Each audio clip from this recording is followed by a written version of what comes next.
diberikan kepada saya untuk sedikit berbagi tentang apa yang sudah saya lakukan di sekolah, yakni sebuah best practice peningkatan kreativitas siswa melalui penerapan model pembelajaran Ceraken Tingkep di SD Negeri 6 Pendem. Ceraken Tingkep itu sendiri sebenarnya bukan semata-mata sebuah akronim bagi Tiang. Itu adalah terinspirasi dari kearifan lokal kita sendiri, masyarakat Bali, di mana sebuah wadah bumbu-bumbuan yang terdiri dari beraneka ragam bumbu yang ketika diracik bisa menghasilkan masakan yang sangat enak. Atau jika Ceraken Tingkep ini diartikan sebagai kotak rempah-rempah atau obat-obatan, maka rempah-rempah atau obat-obatan ini bisa menjadi obat bagi berbagai macam penyakit dalam Nusada Bali. Dan jika kita melihat seniman Bali di dalam musik gamelan, Ceraken Tingkep itu adalah harmonisasi dari berbagai macam instrumen gamelan yang apabila diorkestra itu akan menghasilkan alunan musik yang sangat indah.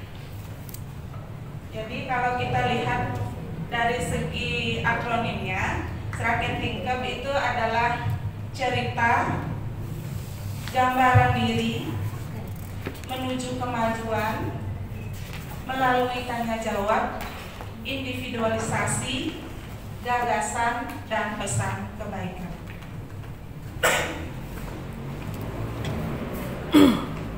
Perkenalkan, saya sendiri nih Putu Trisna Sulistian, bertugas di SD Negeri 6 Pendem.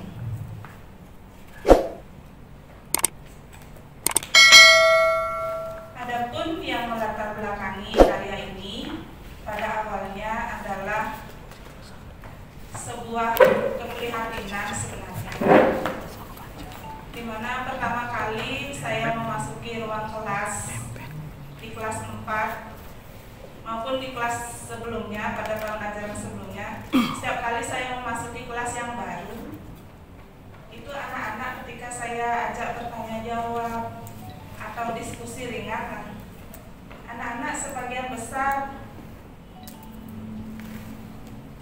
kurang mampu untuk menyampaikan pendapat-pendapatnya. Jadi setiap kali saya ajak bertanya jawab, berdiskusi, anak-anak lebih banyak istilahnya bengong gitu ya, atau walaupun sudah diberikan berbagai motivasi. Jadi saya memandang, bukankah pembelajaran kita di era sekarang ini seharusnya lebih meningkatkan kemampuan atau kompetensi abad 21, yakni kemampuan berkomunikasi, berkolaborasi, berpikir kritis untuk memecahkan masalah, serta berdaya cipta atau kreatif. Nah, oleh karena itu sudah merupakan tanggung jawab kita sebagai guru untuk merancang, mengelola proses pembelajaran sesuai dengan karakteristik siswa agar anak-anak didik kita tersebut mendapatkan layanan proses pembelajaran yang berkualitas, di mana proses pembelajaran yang berkualitas itu memiliki ciri-ciri memberikan ruang yang seluas-luasnya kepada siswa untuk dapat mengaplikasikan pengetahuan dan keterampilan yang didapat dalam kehidupan nyata, berpartisipasi aktif, memanfaatkan teknologi informasi dan komunikasi, membangkitkan prakarsa, kreativitas, dan juga menyalurkan berbagai emosi yang mungkin sedang dialami siswa. Nah, namun kenyataannya yang berlangsung selama ini adalah pembelajaran kerap kali mengabaikan emosional siswa tersebut. Pembelajaran yang terjadi cenderung lebih menuntut keseragaman. Karena adanya tuntutan dari keseragaman itulah kebutuhan atau perbedaan karakteristik belajar siswa itu cenderung lebih banyak diabaikan. Dalam aktivitas pembelajaran, guru lebih sering mengarahkan tugas-tugas yang harus dikerjakan murid. Jarang sekali kita memberikan murid kesempatan untuk mengeksplorasi ide-ide imajinatif yang dia miliki. Nah, dari pembelajaran yang seperti itu, gambaran umumnya, otomatis kreativitas siswa menjadi kurang berkembang.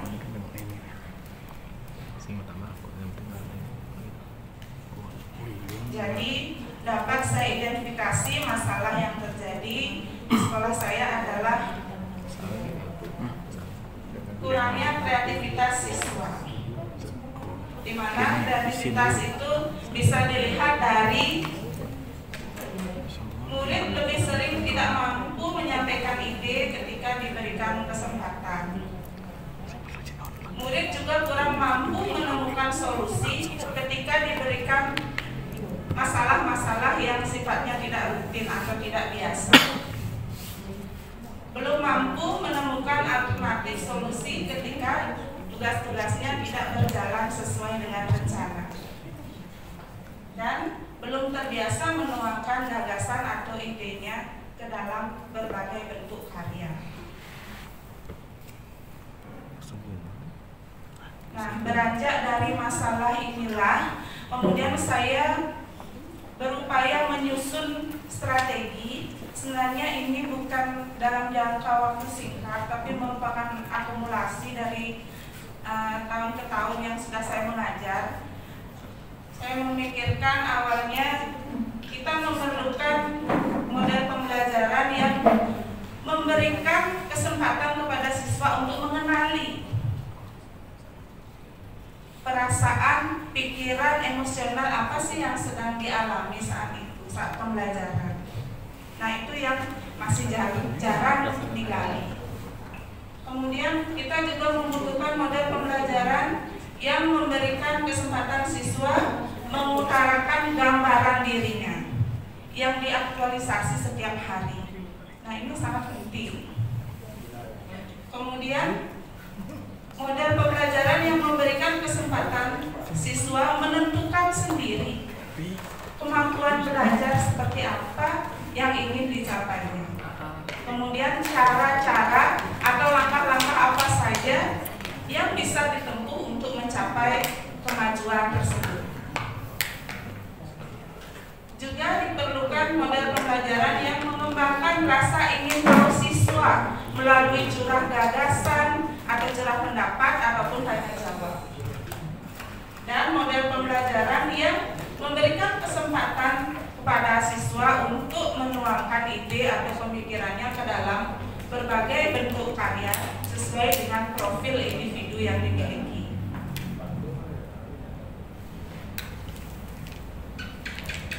Sehingga dirumuskanlah sebuah model pembelajaran yang saya beri nama Ceraken Tingkep. Cerita gambaran diri menuju kemajuan melalui tanya jawab, individualisasi, gagasan dan pesan kebaikan. Adapun langkah-langkah penerapan dari model Ceraken Tingkep ini, yang pertama adalah bercerita. Saya sangat tercengang ketika mengawali proses pembelajaran Ceraken Tingkep ini. Saya mendapatkan pernyataan-pernyataan yang mungkin sangat jarang didapatkan.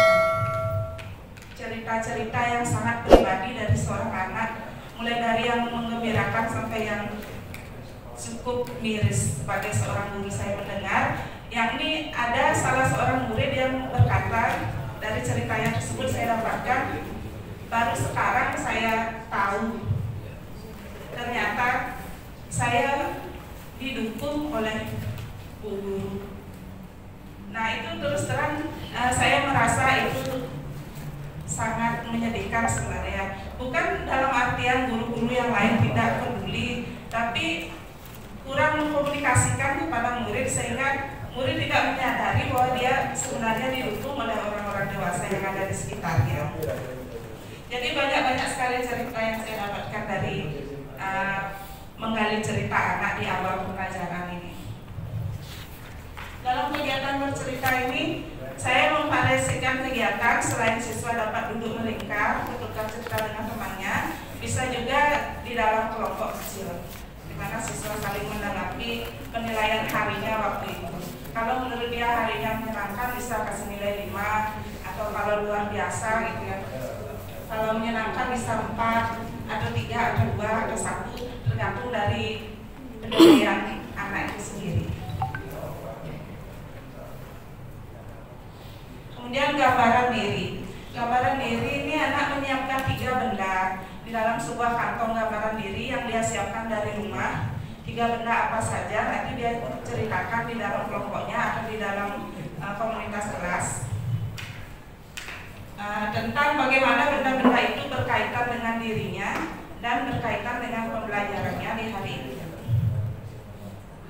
Kemudian menuju kemajuan. Menuju kemajuan ini adalah anak-anak saya berikan kesempatan untuk merumuskan sendiri kemajuan belajar apa yang akan dia capai di hari itu dan langkah-langkah apa yang akan dia sepakati untuk mencapai kemajuan tersebut.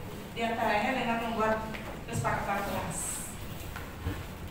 Kemudian elaborasi tanya jawab ya. Tanya jawab ini adalah siswa mengeksplorasi materi yang sudah saya bagikan sebelumnya, bisa lewat Google Classroom atau WA atau secara luring melalui buku siswa. Kemudian di sini siswa bertanya jawab boleh dengan sesama siswa atau dengan guru. Individualisasi adalah anak diberikan kesempatan menuangkan pemahamannya tentang pembelajaran tersebut ke dalam bentuk karya sesuai dengan pilihannya sendiri. Biasanya bisa berupa poster, puisi, paragraf singkat dan lain sebagainya. Kalau gagasan ini singkatnya presentasi, sudah biasa ya, setelah dia membuat karya, kemudian dia presentasi.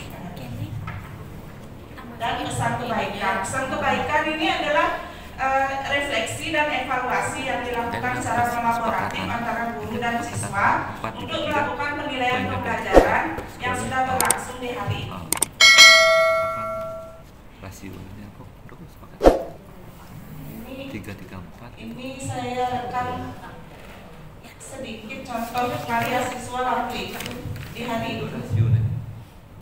Pada saat menerapkan perubahan energi, hasil dari penerapan pembelajaran Seragen Tingkop ini adalah siswa mampu memunculkan gagasan imajinatif baru, mengekspresikan pikiran atau perasaan, siswa mampu menghasilkan karya sebagai bentuk ekspresi minatnya, kemudian siswa mampu mengapresiasi karya atau tindakan yang dihasilkan, dan siswa mampu membandingkan berbagai gagasan kreatif untuk menghadapi situasi atau permasalahan.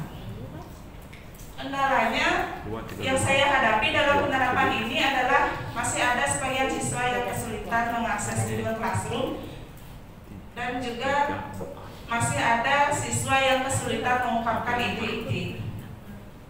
Kemudian faktor pendukung yang ada di sekolah saya adalah siswa sudah terbiasa menggunakan WA, jadi saya selain lewat Google Classroom juga menyebarkan materinya lewat WA dan juga secara luring.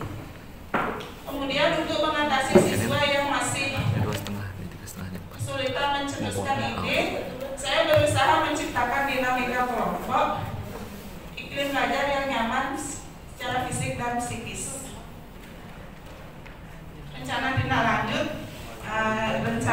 lanjutnya adalah diseminasi hasil karya. Kegiatan diseminasi ini dilakukan di sekolah pada rekan sejawat, dan publikasi nantinya saya rencananya akan mempublikasikannya di Jurnal Ilmiah Cipta Bakti. Saat ini sedang dalam penyesuaian format dengan template jurnal, jadi belum terbit. Sudah habis? Iya, terima kasih. Memang sudah selesai. Oke, tinggal testimoni. Terima kasih. Ini ada testimoni sebenarnya, tapi tidak bisa ditayangkan karena tidak ada perangkat untuk mutar suara. saja, tidak apa-apa. Terima kasih. Demikian presentasi saya. Saya mohon masukan dan saran dari Bapak Ibu Dewan Juri yang terhormat. Oke, terima kasih Bu Trisna, luar biasa. Lihat Bu Trisna, lihat kalau ketemu Bu Trisna ini saya ingat Duta Rumah Belajar. Satu-satunya guru jember yang pernah jadi Duta Rumah Belajar Bu Trisna. Belum ada yang belum sih. Maaf Pak, bukan duta, baru sahabat. Oh, sahabat Rumah Belajar ya, hampir kan ya. Oke, luar biasa Bu Trisna, sudah ada apa namanya budaya positifnya, sudah ada KSE-nya. Padahal nih minggu-minggu ini baru modul 22 ya. Nah, kok sudah KSE-nya sudah muncul di sini gitu. Ini berarti luar biasa ini calon guru penggerak angkatan ke-6 ya. Silakan mungkin Pak Wayan ini rasanya pas kali ini Pak Wayan. Terima kasih atas waktu yang diberikan Bu Trisna, luar biasa ya. Jadi saya mendengarkan Ibu Trisna presentasi dengan suara yang syahdu ya. Saya berbohong artinya semua yang sudah juga luar biasa. Dan setelah saya baca dan yang kedua kali saya simak, ternyata apa yang dikatakan Pak Eka ini sudah masuk ke pembelajaran paradigma baru ya. Karena Ibu adalah guru penggerak. Jadi ini yang saya tanyakan, Ibu yang pertama dia kalau kita sudah pahami semua, kalau menggunakan model pembelajaran itu tentu ada sintak ya. Jadi saya ingin tahu apakah sintak yang Ibu buat dengan model Craken 3 itu memang Ibu membuatnya itu sendiri, apakah dari sebuah referensi, ada dari sebuah referensi. Itu pertanyaan yang pertama.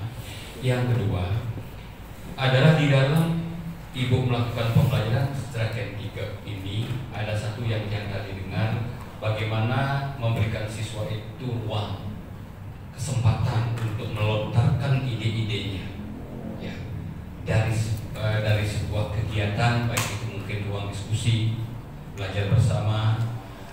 Nah, kira-kira di mana tempat yang pas dari sintak itu di dalam siswa itu memberikan ruang untuk melontarkan ide. Dan selanjutnya bagaimana model petunjuk yang Ibu lakukan, apakah itu merupakan lembar kerja atau petunjuk secara lisan atau melalui sebuah Google Form yang memang nanti bisa mengantarkan siswa itu tertuju kepada gagasan atau ide-ide yang nanti mereka buat itu berdasarkan materi yang kita ajarkan. Itu ya. Jadi ada sebenarnya dua, tapi yang kedua itu beranak. Demikian kiranya Bu Trisna, mohon untuk diberikan pendapatnya. Terima kasih. 493. Saya terbiasa di sekolah menggali emosi siswa, oleh karena itu penting juga saya di sini sampaikan bahwa saya grogi. Walaupun Bapak memuji saya, terima kasih, tapi penting untuk saya sampaikan karena dari pengalaman banyak teman yang mengatakan bahwa bahasa Bali sebeng tiang kedam, sengenah grogi.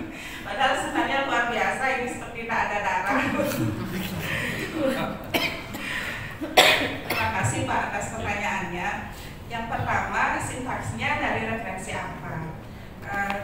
Sebenarnya sudah yang cantumkan dalam karya laporan bahwa sumbernya itu sebenarnya dari Flip Classroom dan berbagai referensinya juga sudah yang cantumkan di sana. Kebetulan yang tidak hafal itu ada, kalau tidak salah satu sumbernya itu dari si Batik, kumpulan pembelajaran inovatif miliknya Kemdikbud, salah satunya Pak. Itu website yang menjelaskan tentang Flip Classroom. Hanya Flip Classroom yang umum itu biasanya kan siswa belajar apa yang biasanya dikerjakan di sekolah sekarang dikerjakan di rumah. Terus apa yang biasanya kerjakan di rumah sekarang di sekolah gitu contohnya. Kalau biasanya di rumah jawab soal, sekarang enggak, di rumah yang membaca materi, di sekolah yang mendiskusikan soal-soal itu dalam tanya jawab, sehingga guru lebih banyak punya kesempatan untuk membimbing siswa secara intens. Kan itu umumnya Flip Classroom. Cuma yang secara khusus yang tambahkan di sini adalah aktivitas dia di sekolah itu. Biasanya kalau flip classroom umum cuma dikatakan membahas kembali apa yang sudah dipelajari di rumah dalam tanya jawab itu saja. Kemudian saya rinci itu lagi ke dalam kegiatan-kegiatan spesifik, mulai dari cerita, gambaran diri sampai pesan kebaikan terakhir. Nah, itu yang dia kembangkan. Nah, semoga sudah menjawab pertanyaan pertama, Pak. Belum. Yang pertama sudah, yang pertama sudah, tapi pertama itu ada anaknya. Di mana letak? Kan ingin kita di dalam pembelajaran itu bahwa ide anak-anak kan dalam proses tadi ya, ingin ada ide yang mereka bisa lontarkan dari pembelajaran tertentu, jadi sehingga menghasilkan sebuah karya, gitu ya, karya nyata. Itu kira-kira sekitar mana? Itu pertanyaan kedua. Sekarang akan dia jawab. Pertanyaan keduanya sekarang akan dia jawab.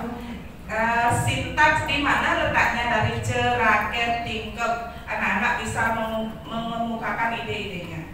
Yang pertama dalam bercerita dulu, itu sudah mengemukakan ide anak-anak.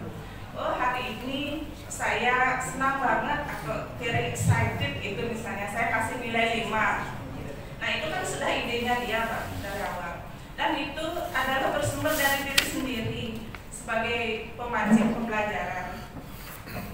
Kemudian dari gambaran diri, itu juga ide anak-anak.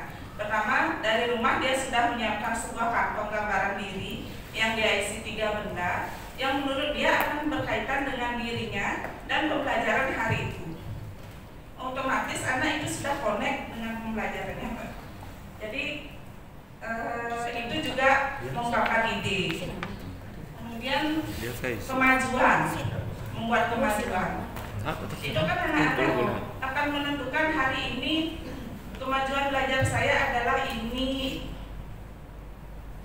Misalnya pada saat pembelajaran tentang perubahan energi, oh hari ini saya akan menguasai transformasi energi, contoh-contoh transformasi energi. Itu anak yang menentukan, sehingga itu juga sudah mengemukakan ide. Kemudian membuat kesepakatan kelas juga. Untuk mencapai kemajuan itu, anak-anak saya berikan kesempatan untuk membuat kesepakatan kelas. Itu juga menurut saya ruang yang sangat luas untuk anak-anak mengemukakan idenya sampai belepotan. Tapi masih terus ya. Terima kasih, Pak. Kemudian cerakenting, tanya jawab. Sudah jelas tanya jawab menggali ide. Karena anak-anak dari pelajaran apa yang sudah dipelajarinya di rumah itu dia bertanya, menjawab. Itu juga mengemukakan ide. Kemudian gagasan adalah presentasi. Siswa mempresentasikan apa, individualisasi dulu ya, saya lewat tadi. Individualisasi kan membuat karya. Nah, dalam karya itu juga sudah anak-anak menuangkan idenya ke dalam bentuk karya itu.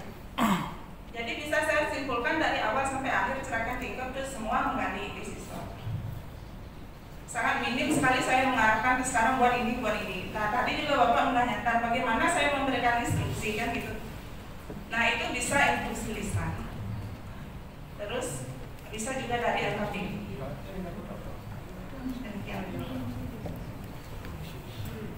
Gini, Bu Krisna, jadi luar biasa. Jadi saya ingin menggali itu sesungguhnya. Jadi menggali sejauh mana dia paham akan apa yang mereka tulis itu sebenarnya. Jadi ide-ide itu memang tampak dari beberapa sintak. Kemudian kalau aksi nyata itu berarti sudah masuk ke yang terakhir itu di dalam gagasan. Itu maksudnya ya. Jadi gagasan itu sudah tampak di karya nyata melalui apa? Melalui presentasi. Oke, terima kasih. Itu yang saya inginkan tajamkan. Apakah Ibu Krisna menguasai materi? Tidak. Hanya itu. Sehingga nilai yang saya bisa tuliskan, yang saya tulis itu ada sesuai dengan apa yang saya inginkan. Terima kasih. Terima kasih. Masih sedikit sekali. Ada, boleh. Nah, boleh. Bu Tisna, saya mau tanya. Saja. Ya, sedikit saja. Ini terkait tentang gambaran diri siswa. Jadi pada saat pembelajaran itu kan ada 3 benda yang di bawah. Otomatis itu kan setiap pembelajaran itu apakah setiap harinya ataukah per topik? Karena kebiasaan kita ketahui bersama, kalau 3 benda yang selalu dibawa siswa pasti buku, pensil, penghapus dan sebagainya. Tapi ini dengan berkaitan dengan topik dan pembelajarannya itu, apakah guru sebelumnya, karena ini flip class kan, apakah dalam proses pembelajaran itu guru mengingatkan bahwa besok kita akan belajar